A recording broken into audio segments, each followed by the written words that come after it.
The driver felt the wagon's tires rupture and decided to park the car with the hope of changing the tires. It was like a film. In a GC, motley crowd of armed men in military uniform came out of the bush. They fired at the boot of the car. Ahead of us, 5 of them came out of the bush. Another 2 came from the rear. My daughter screamed, "Mommy, Daddy, what's going on?" There was no time to say a word. They marched us through into the bush, firing into the sky. They hit me on my chest, hit my daughter on her head. Blood oozed. At this time, it was better to kill me. I shouted at one of the armed men. His response was hell. He went straight for my private part, tore my dress with his gun. The others ripped my dresses. I was left with my undies. My husband and my daughter started crying. 2 of them dug their teeth into my breasts. While attending a secondary school in Adamawa, I had lived with some Fulani, so I understood a few Fulani words. I started pleading, at least for my daughter. To my shock, at gunpoint, they removed the dress of my little girl. One of them carried her on his head as a baby, on his head as my baby struggled, shouting, "Daddy, Mommy, what's going on? Help me!" I could not help myself. We marched for 9 hours. I was half naked. My daughter was totally naked. Her tears was like a stream of blood on her cheeks. Our phones had been seized. We ended up in an ungoverned region in the thick of the forest. We met a well-organized group. There were some kidnapped victims. I saw 2 women, 2 ladies and 3 men. There were some people with their legs chained to trees. They were as if half dead. We were separated. I was separated from my husband. My daughter was taken away. I only heard her screaming intermittently. I did not know what they were doing to her. These men, now about 2 dozen, had a full kitchen. They had a huge camp and a traditional medical team. How can they say they don't know where these people are? How can they say that? But the camps appeared isolated from each other. We heard noises afar, indicating it might be nuclear settlements of camps. Right in my presence, I saw them pack the remains of a woman. They took her and buried her a few meters away from us.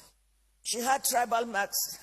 I cannot describe the agony of 6 days in captivity in this little piece. I cannot talk about how they asked my husband to choose between myself being raped or his daughter being raped. My husband broke down in uncontrollable tears. One of them hit him saying, "Yoruba bastard, you dey cry, idiot."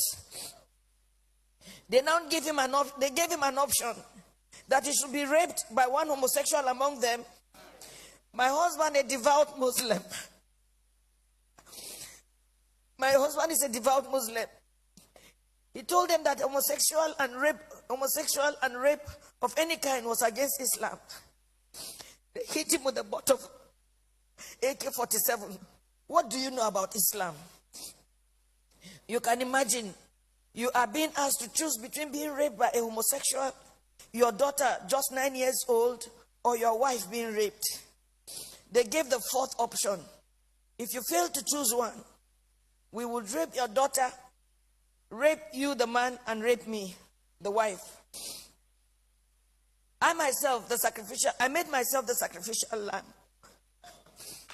My husband begged, saying they should name any price. One of them asked him to bend down.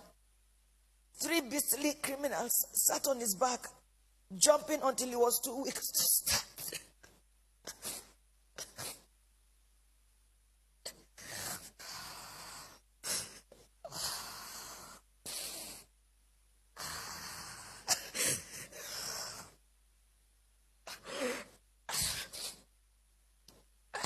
I was not allowed to put on any additional clothes. Imagine they rape you all night and they stop you from putting on any clothes for 24 hours. The rain fell once.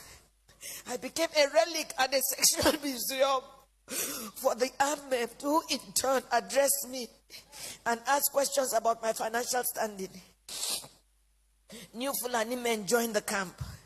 They organized military training for the new Fulani men that came, teaching them how to shoot and walk through circles of glowing fire. They were not released until after 6 days. We were not released until after 6 days. We had to walk the same zigzag journey back to the main road, our eyes blindfolded. During the negotiation to pay, they said the money was not for them alone, that they had to settle those who sent them. For me, I see a thriving organized crime supported by powerful political interests.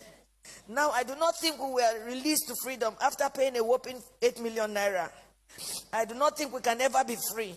We can never be free from the anguish, the psychological trauma, the nightmares we suffered, the occasional fits of my daughter, her waking up at night behaving strangely, her asking the same question over and over, Mommy, why? And I do not have an answer. In my life, I have never passed through a torture chamber like this. I do not think any society should let this happen. I do not know the fate of those we met and about 7 other people brought during the 6 days we were in captivity. What I saw was a nation that has collapsed, but pretends she lives. A people on life support. Crime is not restricted to Fulani people alone. We have Yoruba criminals, but I don't think Yoruba criminals are this beastly. These elements are savages. I can't imagine Yoruba thieves going to Sokoto or Maiduguri to kidnap Fulani people and keep them in their own bushes. It gives me mental torture that this is happening, and some people are even trying to justify or look for excuses. Well, as a devout Muslim,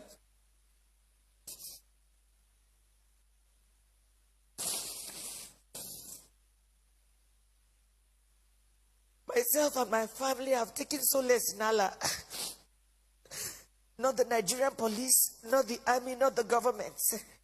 We have taken our faith the way it came. This is supposed to be fate. I thank God that we successfully returned to where we live, thousands of miles from Nigeria. We thank God that we have made a vow. Never shall me, any of my children or husband in our lifetime visit Nigeria again. Our remains, anytime we die, will also not be buried in Nigeria. It was a suggestion my daughter made, which we all adopted. I pity the country. I pity her people who continuously walk like the living dead. I pity those who parade themselves as leaders because they know nothing about what is going on and the abyss the country is sunk already. I pity Yoruba people. Oh, I pity you. I pity my people. For me, the issue is not about President Buhari. Democracy can produce anything, even the worst in the society. What I worry about is the conspiracy of silence by the people themselves. The ignorance, the treachery, and the illusion that one day things will get better through another election.